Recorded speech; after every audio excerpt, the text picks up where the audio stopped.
Hi everyone. तो देखते एक बहुत इम्पॉर्टेंट चैप्टर लैंड रिसोर्सेज, ठीक है। एंड इसमें मैं आपको सबसे पहले ये बता दूं कि इसमें क्लास 10th 11th 12th इन तीनों क्लासेस के लिए ही है ये वीडियो। उसके अलावा जो कॉम्पिटिटिव एग्ज़ाम है उसके लिए भी बिल्कुल हेल्पफुल है, because I have made that way only, right. So let's discuss it. तो सबसे पहले एक बात समझ लीजिए कि लैंड रिसोर्स 1960, 61 एंड 2008 एंड 9 के बीच में लैंड रिसोर्स पे ध्यान दिया गया था, लैंड रिसोर्स चेंजेस के ऊपर। कि मतलब जैसे कितने लैंड एग्रीकल्चरल फेज़ में जाएंगे, कितने इंडस्ट्रीज़ को दिए जाएंगे, कितने डैम्स के लिए या और कहाँ कहाँ यूज़ होंगे, ठीक है। तो लैंड रेवेन्यू डिपार्टमेंट बनाया गया इसके लिए, जिसमें 3 इकॉनमी चेंजेस किए गए थे। सबसे पहला था साइज ऑफ इकोनॉमी, एक composition of economy, and third economic changes was increasing pressure on agricultural lands. क्योंकि इंडिया जो है, people, most of the majority of people lives in rural area. तो और ज़्यादातर अगर जो लोग रूरल एरिया में हैं, they are not literate enough, so they know farming. And farming के लिए land is the most essential thing. तो प्रेशर जो आ रहा था एग्रीकल्चरल लैंड पे, इन सब चीज़ों पे बहुत ज़्यादा ध्यान दिया गया था। कब? लैंड रेवेन्यू डिपार्टमेंट बनाने के बाद, ठीक है।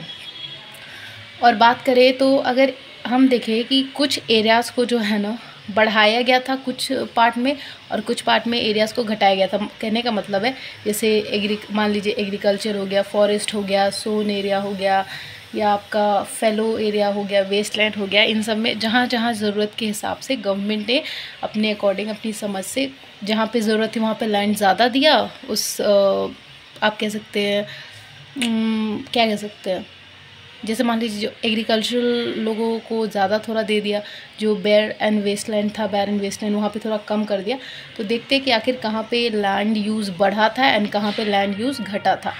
तो अगर बात करें कि हमारा जो एरिया का रिकॉर्ड है वो बताता है कि कहाँ पे लैंड यूज़ इंक्रीज़ हुआ था, तो वो जगह है under forest, under current fellow lands, under non agricultural use and net zone area. यहाँ पे जो है लैंड यूज़ इंक्रीज़ हुआ था। और अगर लैंड यूज़ डिक्रीज़ की बात करें तो barren and wasteland, cultural wasteland, permanent pasture and tree crops, fallow other than current fallow, यहाँ पे थोड़ा सा लैंड यूज़ डिक्रीज़ किया गया था क्योंकि इतनी ज़रूरत नहीं थी।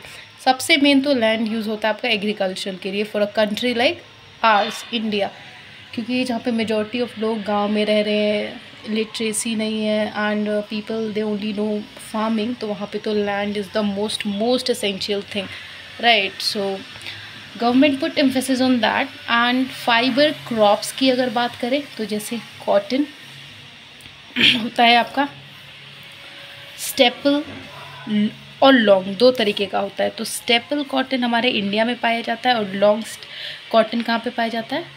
अमेरिका में। 8.3% वर्ल्ड का जो कॉटन है वो प्रोड्यूस करता है हमारा India, and 4th largest number पे आता है पूरे वर्ल्ड में, ठीक है। और 1st 3rd नंबर पे कौन है? China, USA and Pakistan. India में बात करें तो महाराष्ट्र, गुजरात, आंध्र प्रदेश, पंजाब एंड हरियाणा, इन स्टेट में कॉटन बहुत ज़्यादा प्रोड्यूस होता है। जूट की बात करें तो 60% ऑफ वर्ल्ड्स जूट जो है इंडिया प्रोड्यूस करता है। वेस्ट बंगाल में 75% प्रोड्यूस किया जाता है। उसके बाद बिहार एंड असम में। तो West Bengal, Bihar and Assam are the state in which jute are produce in India. Sugar cane की बात करें तो 23% वर्ल्ड लेवल पे इंडिया प्रोड्यूस करता है। 2nd largest sugar producing country है इंडिया, फर्स्ट इज़ ब्राज़ील। और अगर इंडिया में बात करें तो यूपी, महाराष्ट्र, गुजरात, इन जैसे जगहों पे सबसे ज़्यादा शुगर कैन उगाया जाता है। और यूपी जो है लार्जेस्ट शुगर प्रोड्यूसिंग स्टेट है इंडिया का, जहाँ पे कंप्लीट 40% अकेला यूपी ही शुगर कैन प्रोडक्शन करता है। टी की बात करें, असम में सबसे ज़्यादा होता है 53.2%। उसके बाद वेस्ट बंगाल एंड तमिलनाडु। कॉफ़ी की बात करें तो आपका 71% वर्ल्ड का कॉफ़ी इंडिया प्रोड्यूस करता है। एंड कर्नाटका में सबसे ज़्यादा उगाया जाता है 66%। तो in India Karnataka is the state where coffee production is the highest. और इसके बाद अगर बात करें ओनरशिप ऑफ लैंड की, तो ओनरशिप ऑफ लैंड 2 तरीके के होते हैं, individual and what, common property land. तो सेंसिबल चीज़ है कि इंडिविजुअल लैंड जो कि उस कम्प्लीटली, जैसे आपका घर हो गया, ठीक है, आपका आप कह सकते हैं जैसे ऑफिस हो गए, ये सब क्या है? ये है आपका इंडिविजुअल लैंड। और अगर बात करें कॉमन प्रॉपर्टी लैंड की, तो जाहिर सी बात है कि it is use by everyone, each and everyone. For example railway, park, ये सब चीज़ें। तो जो इंडिविजुअल ओनरशिप होती है वो एक इंसान के पास होती है जो हेड होता है, और जो कॉमन प्रॉपर्टी रिसोर्स में ओनरशिप होती है वो गवर्नमेंट के पास होती है। एग्रीकल्चरल लैंड यूज़ इंडिया में कहाँ एग्रीकल्चर में कितना यूज़ होता है लैंड, तो इंडिया में एग्रीकल्चर में लैंड सबसे ज़्यादा यूज़ होता है एज़ कम्पेयर टू सेकेंडरी और टर्शरी सेक्टर। सेकेंडरी और टर्शरी सेक्टर क्या होता है? Secondary sector is for manufacturing and tertiary sector is related to service sector. तो इंडिया में सबसे ज़्यादा कहाँ पे यूज़ होता है? प्राइमरी सेक्टर, मतलब एग्रीकल्चर में लैंड सबसे ज़्यादा यूज़ होता है। उसके बाद से बात करें तो net sown area, fallow land and cultural land, waste land जो है इज इक्वल टू इन सब अगर तीनों चीज़ों को मिला दें, net sown area, fallow lands and cultural waste land, तो क्या बनता है? Total resource for agricultural uses. ठीक है। क्रॉपिंग इंटेंसिटी को अगर मेजर करना हो तो कैसे करेंगे? GCA divided by NSA into 100। GCA क्या होता है? ग्रॉस क्रॉप्ड एरिया और net sown area multiply by 100। कितना क्रॉप्ड एरिया है और कितना नेट सोन एरिया है उसको डिवाइड करेंगे और 100 से मल्टीप्लाई करेंगे तो क्या आएगा? Cropping intensity. टाइप्स की बात करें अगर, तो एक इरिगेटेड लैंड होता है और रेन फेड होता है। इरिगेटेड सिंपल बात है, इरिगेशन होती है वेल, ट्यूबवेल से। 2 टाइप का होता है, प्रोटेक्टिव एंड प्रोडक्टिव फार्मिंग की जाती है इरिगेटेड लैंड एरिया में। रेन फेड में बात करें तो जहाँ पे रेन ज़्यादा हो, जैसे, और इसको बरानी भी कहते हैं। तो रेनफॉल भी 2 टाइप का होता है, dry land, wet land. Dry land जहाँ पे 75 सेंटीमीटर से लेस देन रेनफॉल हो, एंड हार्डी क्रॉप्स यहाँ पे उगाई जाती हैं जैसे कि रागी, बाजरा, मूंग, ग्राम, गौर। रेनी सीज़न की बात करें, वेटलैंड जो है वहाँ पे रेनी सीज़न जहाँ पे ज़्यादा बारिश हो वहाँ पे वेटलैंड देखने को मिलता है, और यहाँ पे फ्लड और सॉइल इरोजन का खतरा भी बहुत ज़्यादा होता है। यहाँ पे जो क्रॉप्स उगाई जाती हैं जैसे राइस, जूट, शुगर कैन, क्योंकि इन लोगों को ज़्यादातर पानी चाहिए, और जो वेटलैंड होता है वो रेनी सीज़न वहाँ पे ज़्यादा होता है, इसलिए यहाँ पे जहाँ पे ज़्यादा जिस क्रॉप को पानी चाहिए, राइस जैसी, वो वहाँ पे उगाया जाता है। इसके अलावा क्रॉपिंग पैटर्न की बात करें, क्रॉपिंग पैटर्न होता है कि किस तरीके से, मतलब किस ज़मीन पे क्या उगाया जा रहा है, कितनी बार उगाया जा रहा है। जैसे एक ज़मीन पे कभी, मतलब कोई ऐसी ज़मीन होती है जहाँ पे आप एक ही बार कुछ क्रॉपिंग कर सकते हैं, पर कुछ होता है जहाँ पे आप एक ही ज़मीन पे 2 बार, मतलब सीजनल कर सकते हैं, जैसे 6 महीने कुछ उगा दिए, 6 महीने कुछ उगा दिए, तो उसे कहते हैं क्रॉपिंग पैटर्न।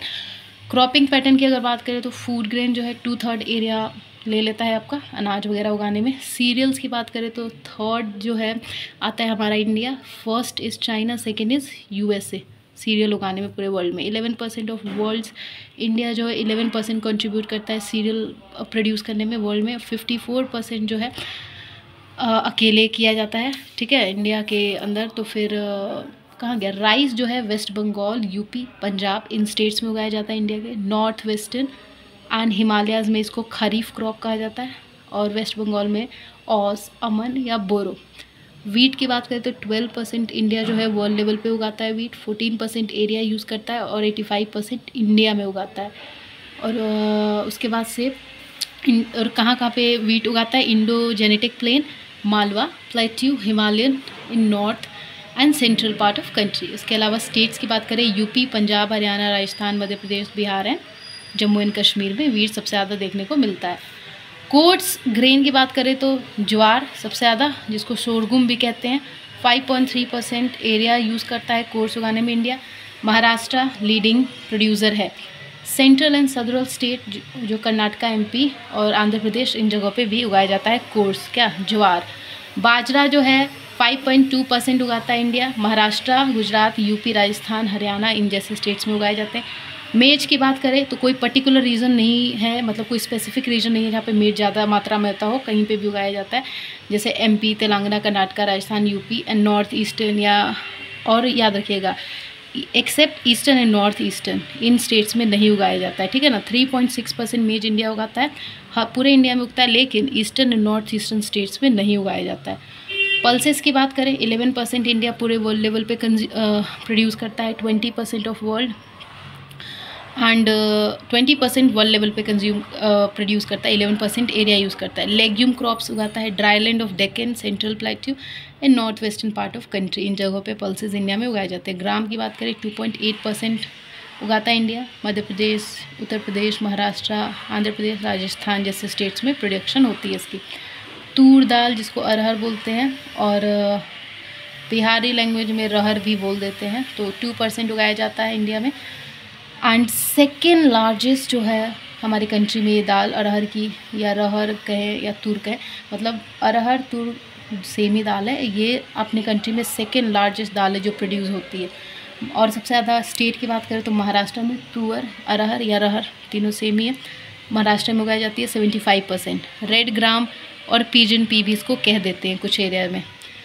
ऑयल सीड्स की बात करें तो एडिबल ऑयल ग्राउंडनट यूज़ किया जाता है 3.6%, मस्टर्ड 2.5%, सोयाबीन एंड सनफ्लावर का यूज़ होता है 14%, और सोयाबीन का 14% यूज़ होता है। और रीजन की बात करें ऑयल सीड्स के लिए, मालवा, महाराष्ट्र, गुजरात, राजस्थान, तेलंगाना, कर्नाटका, प्लेट्यू, इन जगहों पे आपका क्या ऑयल सीड्स उगाया जाता है। So this was all about land resources. I hope it's clear. Do like, share and subscribe, and please comment. Thank you.